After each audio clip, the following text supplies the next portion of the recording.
क्या आपने कभी सोचा है कि इस दुनिया में कोई ऐसा इंसान हुआ है जो कभी मरा ही नहीं? जी हां, आपने सही सुना। बाइबल हमें एक ऐसे शख्स के बारे में बताती है जो धरती से सीधे स्वर्ग उठा लिया गया। उसका नाम था हनोक। लेकिन उसकी कहानी सिर्फ इतनी ही नहीं है। जो कुछ उसने स्वर्ग में देखा वह इतना अद्भुत और रहस्यमय है कि आज तक धर्मगुरु और विद्वान इस पर बहस करते हैं। आज हम उस यात्रा में गहराई से जाएंगे जो किसी और इंसान ने कभी नहीं की। उत्पत्ति 5 अध्याय में लिखा है कि हनोक परमेश्वर के साथ चला और फिर वह नहीं रहा क्योंकि परमेश्वर ने उसे उठा लिया। यह वाक्य बहुत साधारण लगता है, लेकिन इसके पीछे छिपी सच्चाई दिमाग हिला देने वाली है। हनोक यारेद का बेटा था और वह उस समय जीवित था जब दुनिया अभी नई थी। आदम के 7 पीढ़ी बाद हनोक का जन्म हुआ। वह ऐसे समय में रहता था जब लोगों की उम्र सैकड़ों साल होती थी। उसके दादा महललेल 895 साल जिए और उसके पिता यारेद 962 साल तक जीवित रहे। लेकिन हनोक की जिंदगी अलग थी। वह सिर्फ 365 साल जिया, जो उस समय के हिसाब से बहुत कम था। क्यों? क्योंकि परमेश्वर के पास उसके लिए कुछ खास योजना थी। हनोक एक साधारण आदमी नहीं था। शास्त्र बताते हैं कि वह परमेश्वर के साथ चलता था। इसका मतलब सिर्फ यह नहीं कि वह धार्मिक था। इसका मतलब था कि उसका परमेश्वर के साथ एक ऐसा रिश्ता था जो बाकी सबसे अलग था। वह हर दिन, हर पल परमेश्वर की इच्छा में जीता था। जब हनोक 65 साल का हुआ तब उसके बेटे मतूशेलह का जन्म हुआ और यहीं से उसकी जिंदगी में एक बड़ा बदलाव आया।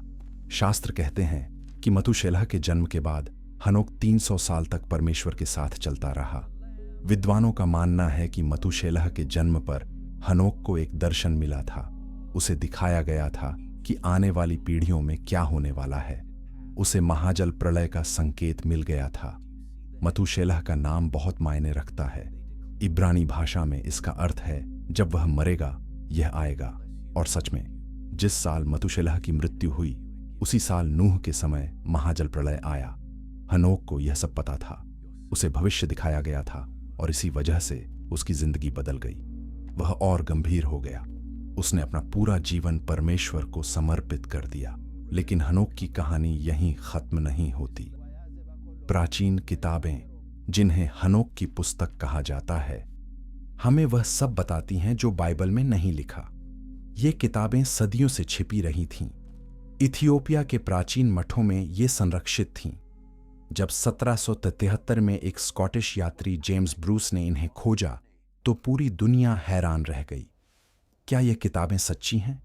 क्या ये वाकई हनोक ने लिखी थीं? मृत सागर के पास जो प्राचीन पांडुलिपियां 1940 के दशक में मिलीं, उनमें हनोक की पुस्तक के कई अंश थे।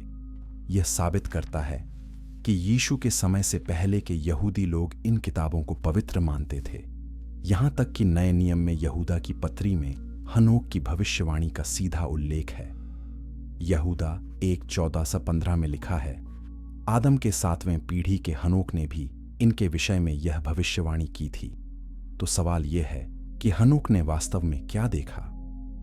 स्वर्ग में उसके साथ क्या हुआ? परमेश्वर ने उसे क्यों चुना? और सबसे बड़ी बात, जो रहस्य उसे दिखाए गए वे आज हमारे लिए क्यों महत्वपूर्ण हैं? अगर आप इन सवालों के जवाब जानना चाहते हैं तो इस वीडियो को अंत तक देखें, क्योंकि आगे जो आने वाला है वह आपकी सोच बदल देगा। चैप्टर 2, स्वर्ग का बुलावा। नए महीने का पहला दिन था। हनोक अपने घर में अकेला लेटा हुआ था। अचानक उसके मन में एक अजीब उदासी घर कर गई। ऐसी उदासी जो बिना किसी कारण के आती है। वह सो गया, लेकिन उसकी आंखों से आंसू बहने लगे। यह कोई साधारण सपना नहीं था। यह कुछ और था, कुछ दिव्य, कुछ अलौकिक। तभी उसके सामने 2 प्राणी प्रकट हुए। वे इतने भव्य थे कि हनोक ने अपनी पूरी जिंदगी में ऐसा कुछ नहीं देखा था। वे बहुत लंबे थे, शायद 10 फीट से भी ऊंचे। उनके चेहरे सूरज की तरह चमक रहे थे। उनकी आंखें जलती हुई मशालों जैसी थीं। उनके मुंह से जैसे आग निकल रही थी। उनके कपड़े बैंगनी रंग के थे और इतने चमकदार कि देखना मुश्किल था। सबसे अद्भुत थे उनके पंख, सोने जैसे चमकदार पंख जो उनकी पीठ से निकलते थे। उनके हाथ बर्फ जैसे सफेद थे और उनसे एक अलौकिक प्रकाश निकल रहा था। ये स्वर्गदूत थे, लेकिन साधारण स्वर्गदूत नहीं। ये परमेश्वर के खास दूत थे जो उसके सिंहासन के पास खड़े रहते हैं। हनोक की नींद टूट गई। उसने उन्हें देखा और तुरंत समझ गया कि यह कोई सपना नहीं है। डर से उसका पूरा शरीर कांपने लगा। उसका दिल तेजी से धड़कने लगा। उसके मुंह से आवाज नहीं निकल रही थी। तभी उनमें से एक ने शांत लेकिन अधिकार भरी आवाज में कहा, डर मत हनोक, हमें अनंत परमेश्वर ने भेजा है। आज तुम हमारे साथ स्वर्ग जाओगे। लेकिन उन्होंने एक और बात कही जो बहुत महत्वपूर्ण थी। जाने से पहले अपने परिवार को, अपने बेटों को समझा दो। उन्हें बता दो कि तुम्हारे बिना उन्हें क्या करना है। कोई तुम्हें ढूंढने ना आए जब तक प्रभु खुद तुम्हें वापस न लाए। ये वाक्य सुनकर हनोक को समझ आ गया कि यह यात्रा साधारण नहीं है। शायद वह वापस ही ना आए। हनोक उठा और बाहर निकल गया। उसने अपने बेटों को इकट्ठा किया। मतूशेलह, रेगिम और गैदद सब वहां थे। हनोक ने गंभीरता से उनकी ओर देखा और कहना शुरू किया, मेरे बेटों, ध्यान से सुनो। मुझे नहीं पता मैं कहां जा रहा हूं। मुझे नहीं पता मैं कब लौटूंगा या लौटूंगा भी या नहीं। लेकिन एक बात हमेशा याद रखना। हनोक की आवाज में एक अजीब दृढ़ता थी। उन झूठे देवताओं के पीछे मत जाना जिन्होंने न आसमान बनाया और न धरती, जो मूर्तियां इंसानों के हाथों से बनी हैं, जो न देख सकती हैं, न सुन सकती हैं, न बोल सकती हैं। उनकी पूजा कभी मत करना। सिर्फ उसी परमेश्वर की उपासना करना जिसने सब कुछ बनाया है, जो आसमान और धरती का मालिक है। ये शब्द आज भी उतने ही महत्वपूर्ण हैं जितने उस दिन थे। आज भी हम उन चीजों के पीछे भागते हैं जो हमें बचा नहीं सकती। पैसा, शोहरत, ताकत, ये सब आधुनिक मूर्तियां हैं। हनोक हमें चेता रहा है कि सच्चा जीवन सिर्फ सच्चे परमेश्वर में है। क्या आप भी किसी झूठी चीज के पीछे भाग रहे हैं? अगर यह बात आपको सोचने पर मजबूर कर रही है तो कमेंट में लिखें, मैं सत्य खोज रहा हूं। हनोक ने अपने बेटों को आशीर्वाद दिया। उसने उनके सिर पर हाथ रखा और दुआ की कि परमेश्वर उन्हें बुद्धि दे, समझ दे और अपने रास्ते पर चलने की हिम्मत दे। फिर उसने अंतिम निर्देश दिया, कोई मुझे ढूंढने मत आना। मैं जहां जा रहा हूं वह जगह इंसानों के लिए नहीं है। ठीक उसी पल वे दोनों स्वर्गदूत आगे बढ़े। उन्होंने अपने शक्तिशाली हाथों से हनोक को पकड़ लिया। उनके पंख फैल गए। एक तेज रोशनी चारों ओर फैल गई और अगले ही पल हनोक धरती से ऊपर उठने लगा। वह तेजी से ऊपर जा रहा था, बादलों के पार, आसमान के पार, उस जगह की ओर जहां कोई इंसान कभी नहीं गया था। हनोक के बेटे नीचे खड़े देखते रह गए। उनके पिता एक रोशनी के गोले में घिरकर ऊपर जा रहे थे। वे चिल्लाना चाहते थे लेकिन आवाज नहीं निकल रही थी। आंसू उनकी आंखों में थे लेकिन दिल में एक अजीब शांति भी थी। वे जानते थे कि उनके पिता को परमेश्वर ने चुना है। यह दुख की बात नहीं, गर्व की बात थी। और इस तरह हनोक की स्वर्ग यात्रा शुरू हुई। एक यात्रा जो हमेशा के लिए इतिहास बदल देगी। एक यात्रा जो हमें दिखाएगी कि स्वर्ग वास्तव में कैसा है। लेकिन जो कुछ वह देखने वाला था वह उसकी कल्पना से भी परे था। अगले अध्याय में हम जानेंगे कि पहले स्वर्ग में क्या है और वहां कौन से रहस्य छिपे हैं। चैप्टर 3। पहले स्वर्ग के रहस्य। जैसे जैसे हनोक ऊपर जा रहा था उसे अपने चारों ओर सब कुछ बदलता महसूस हो रहा था। हवा अलग थी, रोशनी अलग थी, यहां तक कि समय भी अलग तरह से चल रहा था। और फिर अचानक वे रुक गए। हनोक ने नीचे देखा और पाया कि वह एक बादल पर खड़ा है। लेकिन यह कोई साधारण बादल नहीं था। यह ठोस था, चमकदार था और उससे एक दिव्य सुगंध आ रही थी। स्वर्गदूत ने कहा, यह पहला स्वर्ग है, यहीं से असली यात्रा शुरू होती है। हनोक ने चारों ओर देखा। वह जो देख रहा था वह विश्वास से परे था। उसके सामने एक विशाल समुद्र फैला हुआ था, लेकिन यह पानी का समुद्र नहीं था।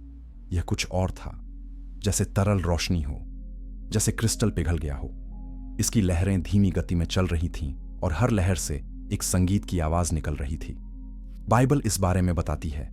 प्रकाशित वाक्य 4:6 में लिखा है, और उस सिंहासन के सामने जैसे बिल्लौर के समान कांच का समुद्र है। यह वही समुद्र था, यह स्वर्गीय समुद्र जो परमेश्वर के सिंहासन के नीचे है। इसे देखकर हनोक अवाक रह गया। धरती के सारे समुद्र इसके सामने छोटे तालाब जैसे लगते थे। फिर स्वर्गदूत ने उसे आगे ले जाया। वहां हनोक ने देखा कि 200 स्वर्गदूत एक खास काम कर रहे थे। वे तारों को संभाल रहे थे। हां, आपने सही सुना। तारे, जो तारे हम रात को आसमान में देखते हैं, वे यहीं से नियंत्रित होते हैं। हर तारे का एक नाम है, हर तारे का एक मकसद है, और हर तारे को एक स्वर्गदूत सही रास्ते पर चलाता है। यह बात बहुत गहरी है। भजन संहिता 146:4 कहता है, वह तारागण की गिनती ठहराता है और उन सबों के नाम रखता है। परमेश्वर सिर्फ तारे बनाकर छोड़ नहीं देता, वह उनकी परवाह करता है, उनके नाम रखता है, उनका ध्यान रखता है। अगर परमेश्वर तारों की इतनी परवाह करता है तो सोचिए वह आपकी कितनी परवाह करता है। इसके बाद हनोक ने कुछ और देखा। उसने बर्फ के विशाल भंडार देखे। हां, बर्फ। वहां ऐसी जगह थी जहां बर्फ रखी जाती है। जब धरती पर बर्फबारी होती है, वह यहीं से आती है। ताकतवर स्वर्गदूत इन भंडारों की रखवाली करते थे। परमेश्वर के आदेश पर वे इन्हें खोलते या बंद करते थे। यह सुनने में अजीब लग सकता है, लेकिन बाइबल इसकी पुष्टि करती है। अय्यूब 38:22 में परमेश्वर खुद पूछता है, क्या तू हिम के भंडार में बैठा है, या क्या तूने ओलों के भंडार देखे हैं? ये भंडार वास्तविक हैं, ये स्वर्ग में हैं, और ये परमेश्वर की व्यवस्था का हिस्सा है। फिर हनोक को ओस की जगह दिखाई गई। जब सुबह घास पर ओस की बूंदें दिखती हैं, वे भी स्वर्ग से आती हैं। वह जगह बहुत खूबसूरत थी, जैसे जैतून का तेल हो, चमकदार और जीवन से भरा। उसमें फूलों की महक थी, हर रंग का प्रतिबिंब उसमें दिखता था। लेकिन सबसे आश्चर्यजनक बात यह थी कि हनोक ने बादलों को बनते देखा। वह देख रहा था कि बादल कैसे बनते हैं और कहां जाते हैं। यह सब व्यवस्थित था, योजनाबद्ध था, कुछ भी यूं ही नहीं होता था। हर बारिश, हर तूफान, हर मौसम परमेश्वर के नियंत्रण में था। यह हमें एक महत्वपूर्ण सबक सिखाता है। जब आपकी जिंदगी में तूफान आए, याद रखें कि परमेश्वर का नियंत्रण है। जब अंधेरे बादल छाएं, याद रखें कि परमेश्वर जानता है कि वे कब आएंगे और कब जाएंगे। कुछ भी उसके नियंत्रण से बाहर नहीं है। अगर यह बात आपको हिम्मत देती है तो इस वीडियो को लाइक करें और अपने परिवार के साथ शेयर करें। पहला स्वर्ग सिर्फ शुरुआत था। हनोक को अभी 9 और स्वर्ग देखने थे, और हर स्वर्ग उससे अलग था, उससे गहरा था, उससे रहस्यमय था। लेकिन अगला स्वर्ग जो उसे दिखाया जाने वाला था, वह बहुत डरावना था। वहां ऐसे प्राणी थे जो अंधेरे में कैद थे। वहां दुख था, रोना था और पश्चाताप था। चैप्टर 4। अंधेरे में कैद आत्माएं पहले स्वर्ग की सुंदरता देखने के बाद हनोक को दूसरे स्वर्ग में ले जाया गया, और यह यात्रा उतनी सुखद नहीं थी। जैसे ही वह वहां पहुंचा, उसने महसूस किया कि कुछ गलत है। रोशनी कम होती जा रही थी, हवा भारी हो गई थी, और फिर चारों ओर अंधेरा छा गया। लेकिन यह कोई साधारण अंधेरा नहीं था। यह इतना गहरा था कि हनोक को अपना हाथ भी नहीं दिख रहा था। तभी उसने आवाजें सुनी, रोने की आवाजें, दर्द भरी चीखें, विलाप, हजारों आवाजें एक साथ। हनोक का दिल डूब गया। यह आवाजें इतनी दर्दनाक थीं कि सुनना मुश्किल था। वह कांपने लगा। उसने स्वर्गदूत से पूछा, ये क्या है? ये कौन लोग हैं जो इतना रो रहे हैं? स्वर्गदूत ने गंभीरता से कहा, ये वो स्वर्गदूत हैं जिन्होंने परमेश्वर के खिलाफ बगावत की। ये वो हैं जिन्होंने अपने सृष्टिकर्ता को छोड़कर शैतान का साथ दिया। अब ये यहां कैद हैं, आखिरी न्याय का इंतजार कर रहे हैं। यह बात सुनकर हनोक हैरान रह गया। स्वर्गदूत भी गिर सकते हैं? हां, बाइबल साफ बताती है।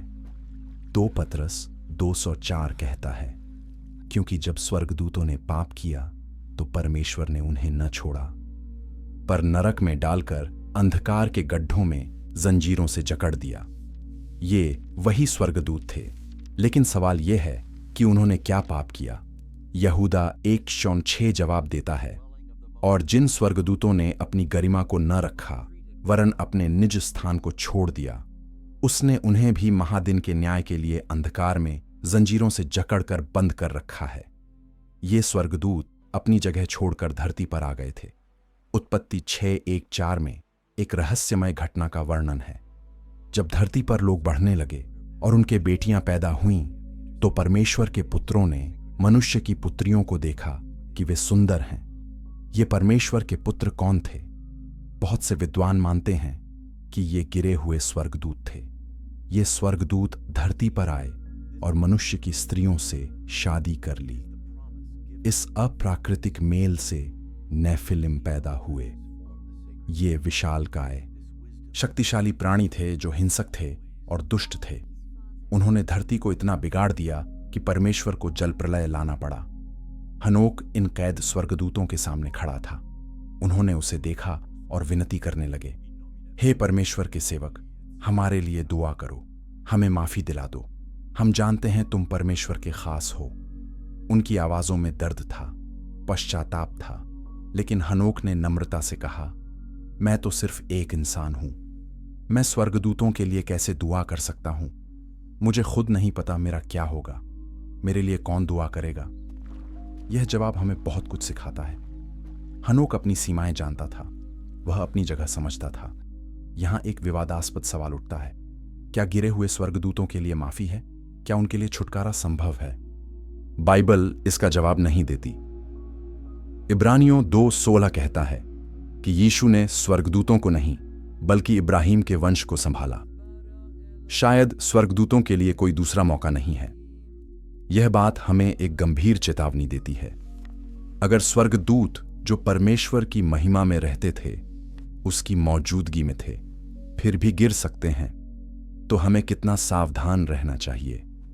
रोमियो 11:20 कहता है, घमंड न कर पर भय रख। हमें अपने विश्वास में मजबूत रहना है। हनोक ने उन कैद आत्माओं को देखा और उसका दिल भारी हो गया। वे एक समय परमेश्वर के सेवक थे, अब वे अंधेरे में कैद थे। उनका भविष्य तय था। अंतिम न्याय के दिन उन्हें अनंत दंड मिलेगा। यह दृश्य इतना दर्दनाक था कि हनोक रो पड़ा, लेकिन स्वर्गदूत ने उसे आगे बढ़ने का इशारा किया। अभी तुम्हें और बहुत कुछ देखना है, अच्छा भी और बुरा भी। और इस तरह हनोक को तीसरे स्वर्ग में ले जाया गया। वहां जो उसने देखा वह इतना खूबसूरत था कि शब्द कम पड़ जाते हैं, लेकिन साथ ही वहां कुछ ऐसा भी था जो डर से भर देने वाला था। अगले अध्याय में हम जानेंगे कि स्वर्ग का बगीचा कैसा है और नरक की आग कैसी होती है। अगर आप यह जानना चाहते हैं तो वीडियो को सब्सक्राइब करें ताकि आप कोई भी बाइबल का रहस्य मिस ना करें। चैप्टर 5, स्वर्ग का बगीचा और नरक की आग। तीसरे स्वर्ग में पहुंचते ही हनोक को ऐसा लगा जैसे उसने किसी दूसरी दुनिया में कदम रख दिया हो। यहां की रोशनी बिल्कुल अलग थी। ये तेज नहीं थी, लेकिन सब कुछ साफ दिखाई दे रहा था। हवा में एक मीठी खुशबू थी जो उसे किसी याद दिला रही थी, जैसे घर की याद आती है, जैसे शांति की याद आती है। स्वर्गदूत ने कहा, देखो हनोक, यह वह जगह है जिसे बहुत कम लोगों ने देखा है। यह स्वर्ग का बगीचा है। हनोक ने चारों ओर देखा और जो उसने देखा वह अविश्वसनीय था। हजारों पेड़ थे। हर पेड़ फलों से लदा हुआ था, लेकिन ये साधारण फल नहीं थे। इनसे एक दिव्य रोशनी निकल रही थी। हर फल जैसे जीवन से भरा हो। बगीचे के बीचों बीच एक बहुत बड़ा पेड़ था। यह सबसे ऊंचा था, सबसे चमकदार था और सबसे खूबसूरत था। स्वर्गदूत ने कहा, यह जीवन का पेड़ है। उत्पत्ति के बगीचे में जो पेड़ था यह वही है। जब आदम और हव्वा ने पाप किया तो उन्हें इस पेड़ से दूर कर दिया गया, लेकिन यह पेड़ यहां सुरक्षित है। इस पेड़ की खुशबू इतनी मीठी थी कि हनोक का दिल भर आया। यह खुशबू सिर्फ नाक से नहीं, दिल से महसूस हो रही थी। पेड़ के रंग अद्भुत थे, सोने की तरह चमकते, गहरे लाल और आग जैसे। इस पर हर तरह के फल थे, हर फल अलग, लेकिन हर फल जीवन से भरा। प्रकाशित वाक्य 22:2 इस पेड़ के बारे में बताता है, और उस नदी के इस पार और उस पार जीवन का वृक्ष था। उसमें 12 प्रकार के फल लगते थे और वह हर महीने फलता था, और उस वृक्ष के पत्तों से जाति जाति के लोग चंगे होते थे। यह वही पेड़ है और एक दिन विश्वासी इसका फल खाएंगे। फिर हनोक ने देखा कि वहां 2 झरने बह रहे थे। पहले झरने से दूध और शहद बह रहा था, दूसरे से तेल और दाखरस। ये झरने आगे जाकर 4 बड़ी नदियों में बदल जाते थे। ये नदियां धीरे धीरे बहती थीं और अदन के बगीचे से होकर गुजरती थीं। हाँ, अदन का बगीचा अभी भी मौजूद है। यह तीसरे स्वर्ग में है। यह वही जगह है जहां आदम और हव्वा रहते थे। पाप के बाद उन्हें यहां से निकाल दिया गया और परमेश्वर ने इसके द्वार पर करूब स्वर्गदूत तैनात कर दिए। उत्पत्ति 3:24 कहता है, और उसने करूबों को और चारों ओर घूमने वाली ज्वालामय तलवार को जीवन के वृक्ष के मार्ग का पहरा देने के लिए नियुक्त किया। हनोक ने उन करूबों को देखा। 300 स्वर्गदूत इस बगीचे की रखवाली कर रहे थे। वे लगातार गीत गा रहे थे। उनके गीत इतने मधुर थे कि सुनकर दिल शांत हो जाता था। वे प्रभु की महिमा गा रहे थे, उसकी भलाई, उसकी दया, उसके प्रेम के बारे में गा रहे थे। स्वर्गदूत ने हनोक को समझाया, यह बगीचा उन लोगों के लिए बनाया गया है जो परमेश्वर के साथ सच्चे रहते हैं, जो मुश्किलों में भी विश्वास नहीं छोड़ते, जो भूखों को खाना देते हैं, जो नंगों को कपड़े देते हैं, जो अनाथों की देखभाल करते हैं और विधवाओं की मदद करते हैं। यह उनका अनंत घर है। यह सुनकर हनोक के मन में खुशी भर गई। लेकिन तभी स्वर्गदूत ने कहा, लेकिन यहां एक और जगह है जो तुम्हें देखनी होगी। और वे हनोक को बगीचे के दूसरी तरफ ले गए। जैसे ही वे वहां पहुंचे, हनोक को लगा जैसे किसी ने उसकी सांसें रोक दी हों। वहां काली आग जल रही थी। हाँ, काली आग। यह आग किसी चीज को जलाकर खत्म नहीं कर रही थी। यह लगातार जलती रहती थी और जो भी इसमें था वह लगातार जलता रहता था। तेज गर्मी थी, लेकिन उसी जगह कड़ाके की ठंड भी थी, एक साथ दोनों। हनोक ने देखा कि वहां कुछ लोग जंजीरों में बंधे थे। उनकी रखवाली करने वाले स्वर्गदूत बहुत कठोर दिख रहे थे। उनके चेहरों पर कोई दया नहीं थी।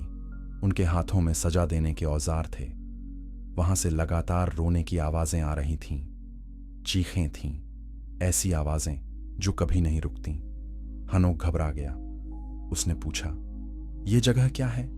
ये लोग क्यों यहां हैं? स्वर्गदूत ने कठोर आवाज में कहा, यह जगह उनके लिए है जिन्होंने अपने बनाने वाले को ठुकरा दिया, जिन्होंने बुराई को अपनाया, जिन्होंने बच्चों को नुकसान पहुंचाया, जिन्होंने काला जादू किया और अपनी बुराइयों पर घमंड किया। मत्ती 25:41 में यीशु ने कहा, तब वह बाएं हाथ वालों से कहेगा, हे श्रापित लोगों, मेरे पास से उस अनंत आग में चले जाओ जो शैतान और उसके दूतों के लिए तैयार की गई है। यह वही जगह थी, अनंत दंड की जगह। स्वर्गदूत ने आगे कहा, यहां वे लोग भी हैं जो झूठ बोलते थे, जो चोरी करते थे, जो दूसरों से जलन रखते थे और नफरत फैलाते थे, जो बेकसूर का खून बहाते थे, जो गरीबों का फायदा उठाते थे, जो भूखों को देखकर भी मदद नहीं करते थे, जिन्होंने मूर्तियों की पूजा की, ऐसी मूर्तियां जो ना सुन सकती हैं, ना देख सकती हैं, ना बचा सकती हैं। यह दृश्य इतना भयानक था कि हनोक कांपने लगा। लेकिन यह सच्चाई थी, यह वास्तविकता थी। बाइबल स्पष्ट रूप से नरक के बारे में बताती है। यीशु ने खुद इसके बारे में सबसे ज्यादा बात की, क्योंकि वह नहीं चाहता कि कोई भी वहां जाए। 2 पतरस 3:9 कहता है, प्रभु अपनी प्रतिज्ञा के विषय में देर नहीं करता, वरन तुम्हारे विषय में धीरज धरता है और नहीं चाहता कि कोई नष्ट हो, वरन यह कि सबको मन फिराव का अवसर मिले। परमेश्वर चाहता है कि हर कोई बचे, लेकिन चुनाव हमारा है। हनोक ने स्वर्ग के बगीचे की सुंदरता देखी और नरक की भयावहता भी। दोनों वास्तविक थे, दोनों अनंत थे, और हर इंसान को चुनना था कि वह कहां जाना चाहता है। यह सवाल आज भी उतना ही महत्वपूर्ण है। आप कहां जाना चाहते हैं?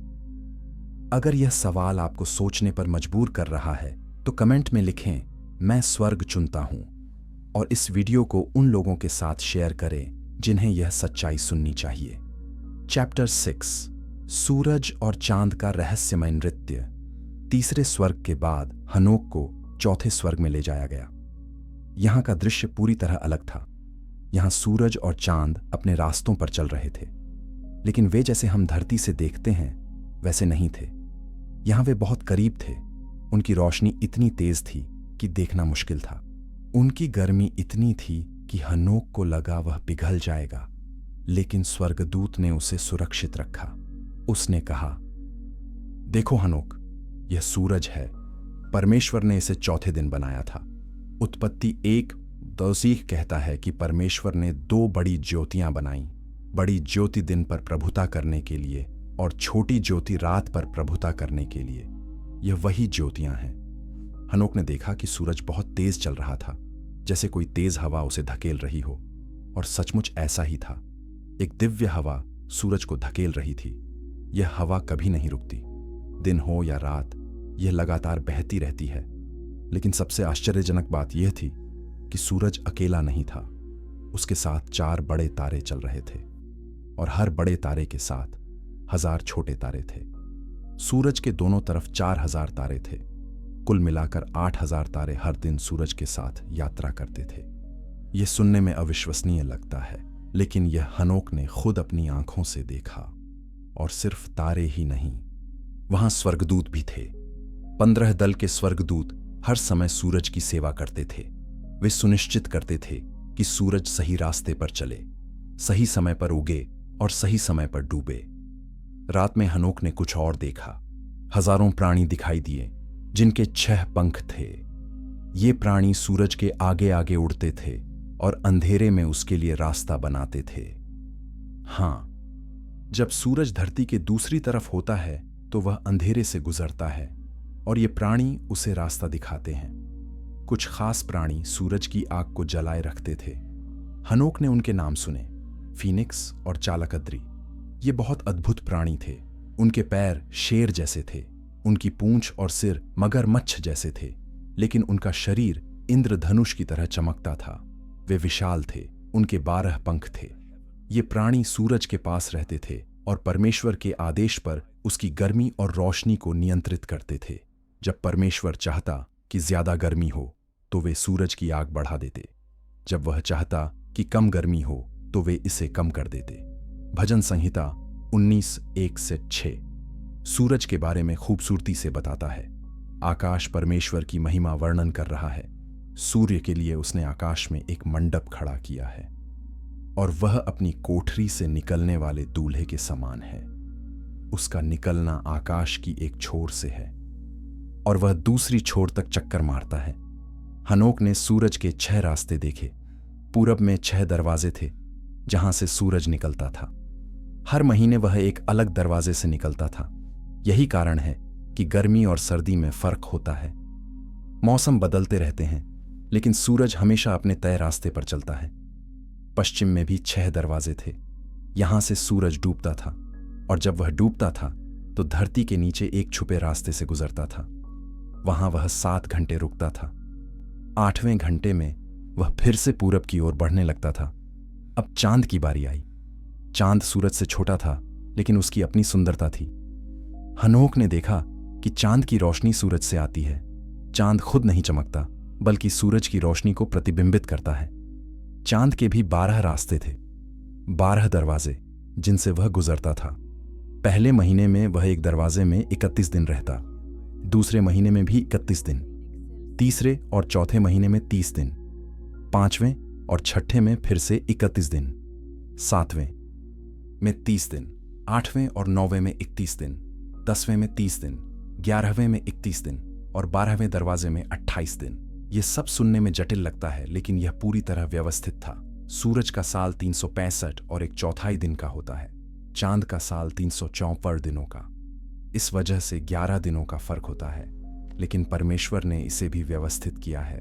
हर कुछ सालों में यह फर्क समायोजित हो जाता है। हनोक ने यह सब देखा और हैरान रह गया।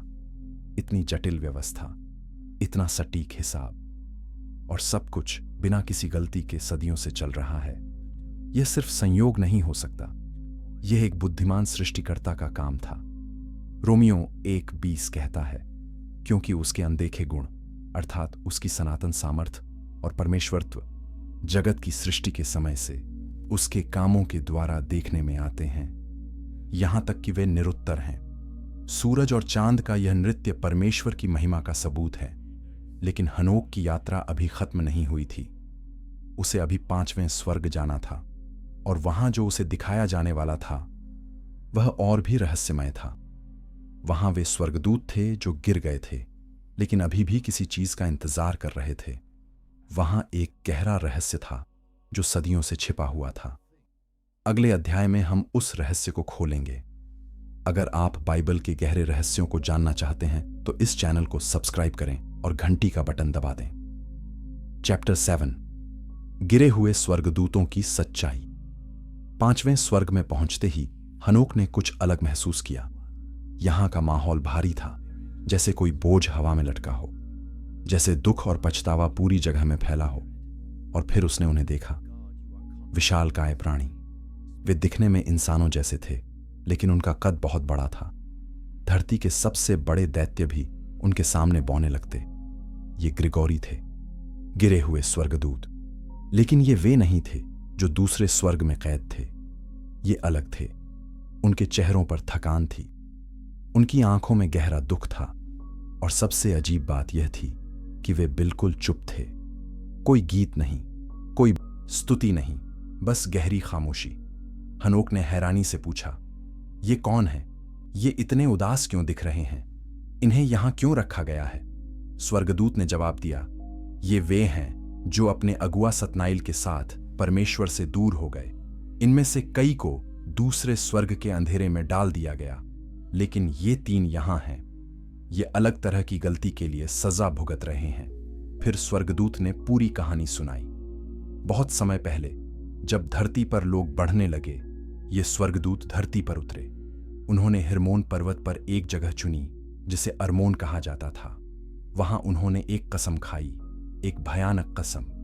उत्पत्ति 6:1-2 कहता है, जब मनुष्य भूमि के ऊपर बहुत बढ़ने लगे और उनके बेटियां उत्पन्न हुईं, तब परमेश्वर के पुत्रों ने मनुष्य की पुत्रियों को देखा कि वे सुंदर हैं, सो उन्होंने जिस जिसको चाहा उसे अपनी पत्नी कर लिया। ये परमेश्वर के पुत्र कौन थे? ये वही ग्रिगोरी थे। इन स्वर्गदूतों ने अपनी पवित्रता छोड़ दी। उन्होंने अपना स्थान छोड़ा। वे धरती पर आए और मनुष्य की स्त्रियों से शादी कर ली। ये परमेश्वर की योजना के खिलाफ था। स्वर्गदूत और इंसान का मेल कभी नहीं होना चाहिए था, लेकिन ये हुआ, और इस अप्राकृतिक मेल से नेफिलिम पैदा हुए। उत्पत्ति 6:4 कहता है, उन दिनों में पृथ्वी पर नेफिलिम रहते थे। वे पुराने जमाने के नामी लोग थे, बलवान वीर पुरुष।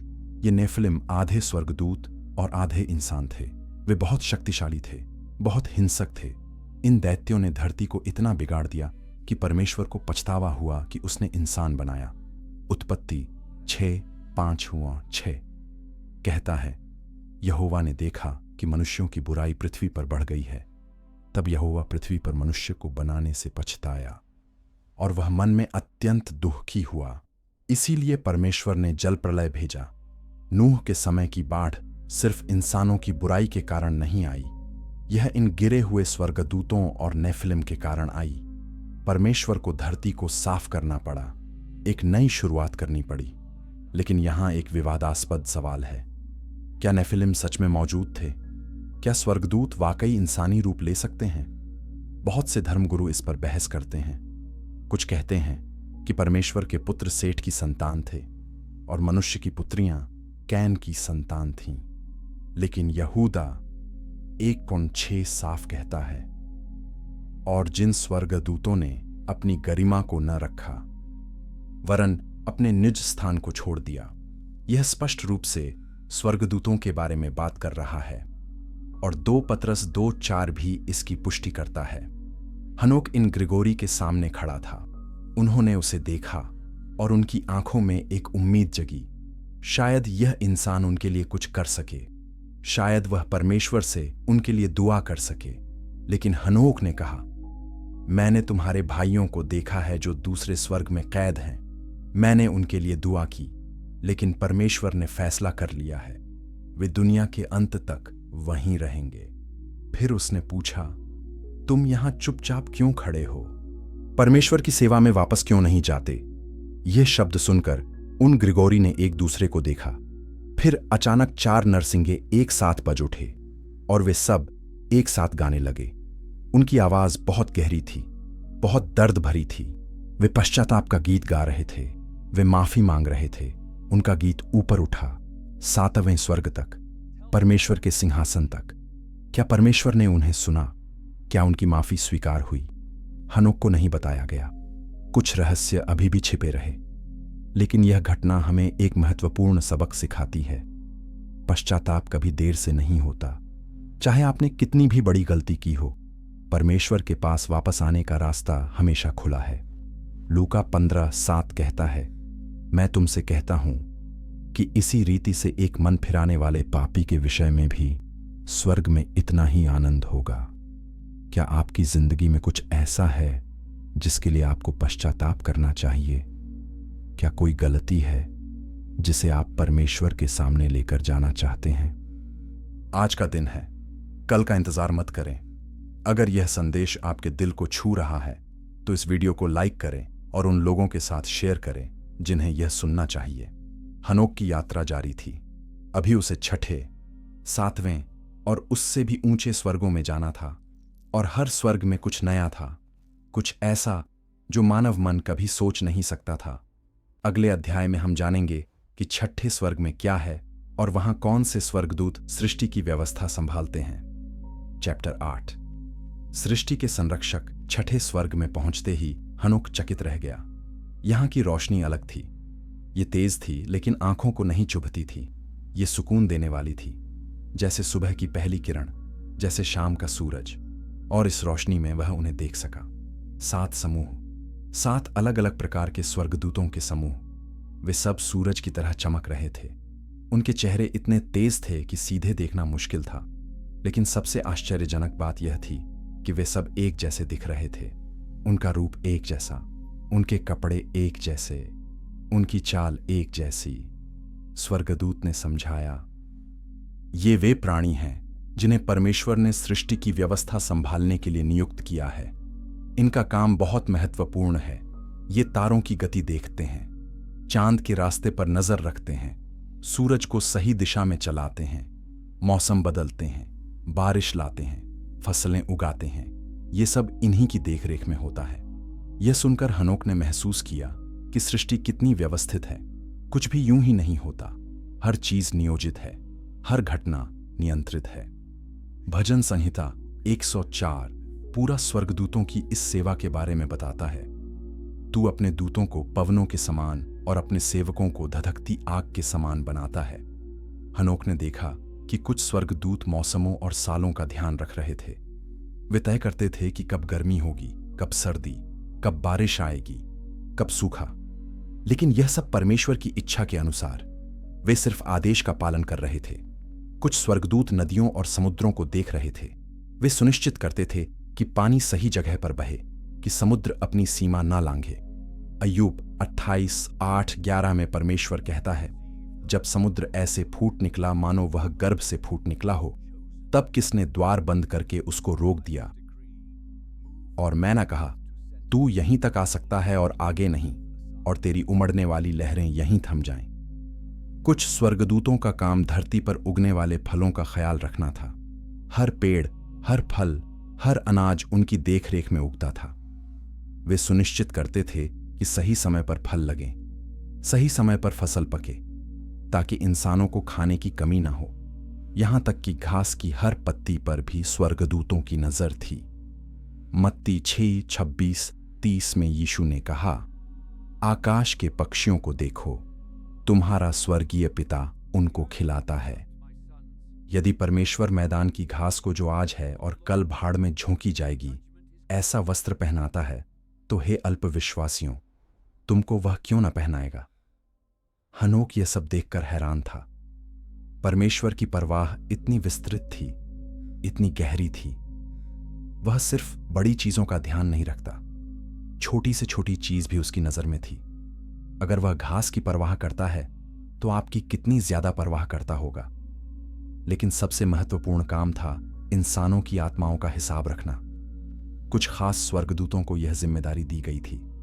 वे हर इंसान के हर काम को लिखते थे, हर शब्द को, हर सोच को। यह सुनने में डरावना लग सकता है, लेकिन यह सच है। मत्ती 12:36-37 में यीशु ने कहा, मैं तुमसे कहता हूं कि जो निकम्मी बातें मनुष्य कहेंगे, न्याय के दिन हर एक बात का लेखा देंगे, क्योंकि तू अपनी बातों के द्वारा निर्दोष ठहराया जाएगा और अपनी बातों के द्वारा दोषी ठहराया जाएगा। हर बात रिकॉर्ड हो रही है। हर काम लिखा जा रहा है। प्रकाशित वाक्य 20:12 कहता है, और मैंने छोटे बड़े सब मरे हुओं को सिंहासन के सामने खड़े हुए देखा, और पुस्तकें खोली गईं, और फिर एक और पुस्तक खोली गई, अर्थात जीवन की पुस्तक, और जैसा उन पुस्तकों में लिखा हुआ था उनके कामों के अनुसार मरे हुओं का न्याय किया गया। यह सोचकर हनोक कांप गया, लेकिन साथ ही उसे एहसास हुआ कि यह परमेश्वर की न्याय प्रणाली है। वह सब कुछ जानता है, कुछ भी छिपा नहीं है, कोई भी अच्छा काम भूला नहीं है, कोई भी बुरा काम नजरअंदाज नहीं किया गया है। छठे स्वर्ग में 6 फीनिक्स थे, 6 करूब थे और 6 पंखों वाले प्राणी थे। वे सब एक साथ लगातार गा रहे थे। उनका संगीत इतना खूबसूरत था कि शब्दों में बताना असंभव था। वे परमेश्वर की स्तुति कर रहे थे, उसकी महिमा गा रहे थे, और उनका गीत कभी नहीं रुकता था। प्रकाशित वाक्य 4:8 कहता है, और वे 4 प्राणी रात दिन बिना रुके यह कहते रहते हैं, पवित्र पवित्र पवित्र प्रभु परमेश्वर सर्वशक्तिमान, जो था और जो है और जो आने वाला है। हनोक उनका गीत सुनता रहा। उसका दिल भर आया। वह भी गाना चाहता था, वह भी स्तुति करना चाहता था, लेकिन उसे और आगे जाना था, 7वें स्वर्ग की ओर, जहां परमेश्वर का सिंहासन है, जहां वह खुद बैठा है। लेकिन वहां पहुंचने से पहले हनोक को एक और चीज दिखाई गई। उसे वह दिखाया गया जो बहुत कम लोगों ने देखा है। उसे परमेश्वर की योजना दिखाई गई, सृष्टि से लेकर अंत तक की, और उसमें उसने देखा कि हर चीज एक मकसद के लिए बनाई गई है, कुछ भी बेकार नहीं है। अगर यह सच्चाई आपको प्रभावित कर रही है तो इस वीडियो को उन लोगों के साथ शेयर करें जो सोचते हैं कि उनकी जिंदगी का कोई मतलब नहीं है। परमेश्वर ने हर किसी को एक मकसद के साथ बनाया है, और अगले अध्याय में हम देखेंगे कि जब हनोक आखिरकार परमेश्वर के सामने खड़ा हुआ तो क्या हुआ। चैप्टर 9। परमेश्वर के सिंहासन के सामने छठे स्वर्ग से 7वें स्वर्ग की यात्रा सबसे कठिन थी। जैसे जैसे हनोक ऊपर जा रहा था, रोशनी और तेज होती जा रही थी। वह इतनी शक्तिशाली थी कि हनोक को लगा वह उसमें पिघल जाएगा। उसके चारों ओर आग की तरह चमकते स्वर्गदूतों के दल थे, करूब थे, सैराफ थे, और ऐसे प्राणी थे जिनका कोई नाम नहीं था। स्वर्गदूत ने कहा, यह 7वां स्वर्ग है, यहीं परमेश्वर का सिंहासन है। यहां 9 अलग अलग स्तर हैं। हर स्तर पर अलग अलग प्रकार के स्वर्गदूत खड़े रहते हैं, और सबसे ऊपर सबसे महान स्थान पर परम प्रधान का सिंहासन है। हनोक कांपने लगा। उसका पूरा शरीर थर थर कांप रहा था, डर से नहीं, आदर से, श्रद्धा से। वह जानता था कि वह किसके सामने जा रहा है। वह जानता था कि यह कोई साधारण दर्शन नहीं है। स्वर्गदूत ने उसे हिम्मत दी। मजबूत बनो हनोक, डरो मत, प्रभु ने तुम्हें बुलाया है। फिर उन्होंने दूर से हनोक को दिखाया एक विशाल सिंहासन, इतना बड़ा कि उसे नापा नहीं जा सकता, इतना भव्य कि उसे शब्दों में बयान नहीं किया जा सकता। सिंहासन पर कोई बैठा था, लेकिन हनोक उसे साफ नहीं देख पा रहा था। वहां इतनी तेज रोशनी थी कि सीधे देखना असंभव था। यह रोशनी हजारों सूरजों से भी तेज थी। यह आग जैसी थी, जलते लोहे जैसी, चिंगारियों से भरी। प्रकाशित वाक्य 4:2-3 इसी दृश्य का वर्णन करता है। मैं तुरंत आत्मा में आ गया, और क्या देखता हूं कि एक सिंहासन स्वर्ग में धरा है, और उस सिंहासन पर कोई बैठा है, और जो उस पर बैठा है वह यशब और माणिक्य के समान दिखाई देता है। सिंहासन के चारों ओर करूब और सेराफ थे। वे बिना रुके गा रहे थे, पवित्र पवित्र पवित्र। उनका गीत इतना शक्तिशाली था कि पूरा स्वर्ग गूंज रहा था। हर शब्द के साथ स्वर्ग हिल रहा था। हर स्तुति के साथ रोशनी और तेज हो रही थी। हनोक यह सब देखकर जमीन पर गिर पड़ा। उसका मुंह धूल में था। उसका दिल इतनी तेजी से धड़क रहा था कि वह सोच रहा था कि शायद यह फट जाएगा। वह कुछ बोल नहीं पा रहा था, कुछ सोच नहीं पा रहा था। बस एक ही एहसास था, महिमा, शुद्ध पवित्र अद्भुत महिमा। तभी एक आवाज आई, गरजती हुई लेकिन नरम भी, शक्तिशाली लेकिन प्यार भरी भी। हिम्मत रखो हनोक, डरो मत, उठो और हमेशा के लिए मेरे सामने खड़े रहो। यह आवाज खुद परमेश्वर की थी। महादूत मिखाइल आगे आया, उसने हनोक को उठाया और सिंहासन के सामने खड़ा किया। फिर परमेश्वर ने अपने स्वर्गदूतों से पूछा, जैसे उनकी राय जानना चाहता हो, क्या हनोक को मेरे सामने हमेशा के लिए खड़ा रहने दूं? सब महिमामय प्राणी आदर से झुक गए और एक साथ बोले, जैसा प्रभु ने कहा है वैसा ही होगा। यह दृश्य बहुत गहरा है। परमेश्वर किसी को भी अपनी इच्छा नहीं थोपता। वह पूछता है, वह सम्मान देता है। फिर परमेश्वर ने मिखाइल से कहा, हनोक के धरती के कपड़े उतार दो, उसे मेरे पवित्र तेल से लगाओ, उसे मेरी महिमा के कपड़े पहनाओ। यह आदेश सुनकर सब स्वर्गदूत हैरान रह गए। एक इंसान को महिमा के कपड़े, यह तो कभी नहीं हुआ था। मिखाइल ने तुरंत आज्ञा मान ली। उसने हनोक के कपड़े उतारे और उसे स्वर्ग के तेल से लगाया। वह तेल कोई साधारण तेल नहीं था।